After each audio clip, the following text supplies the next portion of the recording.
மதுரை 18ஆம் படி கருப்பின் வரலாறு. அந்த 18ஆம் படி கோவில்ல இருக்கிற அந்த 18 படிகளும் படிகள் கிடையாது. மாந்திரிக செய்கிற மந்திரவாதிகளின் ஜீவ சமாதி அது.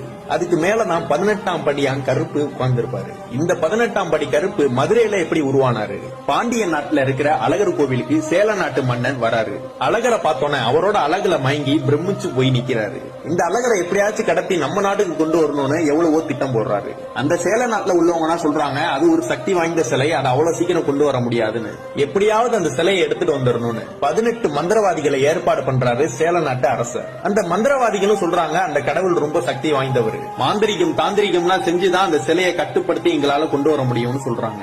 அதுக்கு நீங்க எங்களுக்கு காவலுக்கு யாரையாவது அனுப்புங்கன்னு சொல்றாங்க. அந்த சேல நாட்டு அரசரும் அதுக்கு நான் சம்மதிச்சுட்டு 18ஆம் படியான் கருப்ப காவலுக்கு அனுப்புறாரு. அந்த 18 மந்திரவாதிகளும் அந்த அழகர் கோயிலுக்கு போறாங்க. அந்த 18 மந்திரவாதிகளுக்கு காவலா கருப்பும் போறாரு. அந்த மந்திரவாதிகள்லாம் கோயிலுக்குள்ள போனோன்னு யாரோட கண்களுக்கும் நம்ம தெரியக்கூடாதுன்னு ஒரு மாந்திரிக மைய கண்ணுல தடவுறாங்க. அந்த அழகரோட அழகுல இந்த மந்திரவாதிகளும் மயங்கி போயிடுறாங்க. இந்த 18 மந்திரவாதிகளும் உட்கார்ந்து மந்திரம் செய்து அந்த அழகரோட சக்திய கொஞ்சம் கொஞ்சமா எடுத்துக்கிட்டே இருக்காங்க.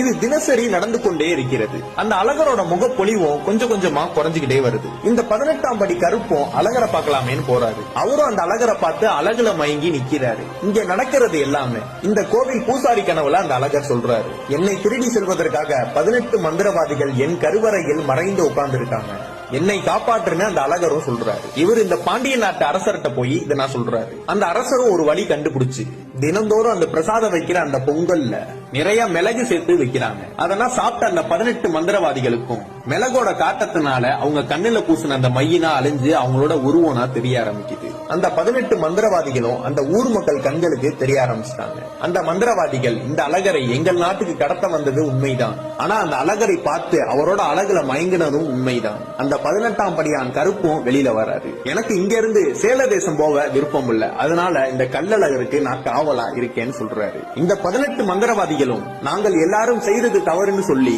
எந்த அழகரை நாங்கள் கடத்த சென்றோமோ அந்த அழகருக்கு காவலா நாங்க இருக்கோம், அந்த பொறுப்பை எங்களுக்கு கொடுங்கன்னு சொல்றாங்க.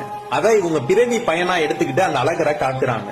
18 மந்திரவாதிகளும் வடக்கு நோக்கி அமர்ந்து தவம் செய்து தங்களுடைய உயிரை தாங்களே ஜீவசமாதி படுத்தி கொண்டார்கள். அந்த ஒவ்வொருவரும் ஜீவசமாதி படுத்தி கொண்ட அந்த இடத்தை தான் 18 படிகளாக அமைச்சிருக்காங்க. இவங்களோட சேர்ந்து இந்த 18ஆம் படியான் கருப்பும் காவலுக்கு நிக்கிறாரு. அவரோட உத்தரவு இல்லாம எதுவும் உள்ள போகவும் முடியாது, வெளியே வரவும் முடியாது. கூப்பிட்ட உடனே வந்து நிக்கிற தெய்வம் பொய்யா தெய்வம், அதுதான் இந்த 18ஆம் படி கருப்பு.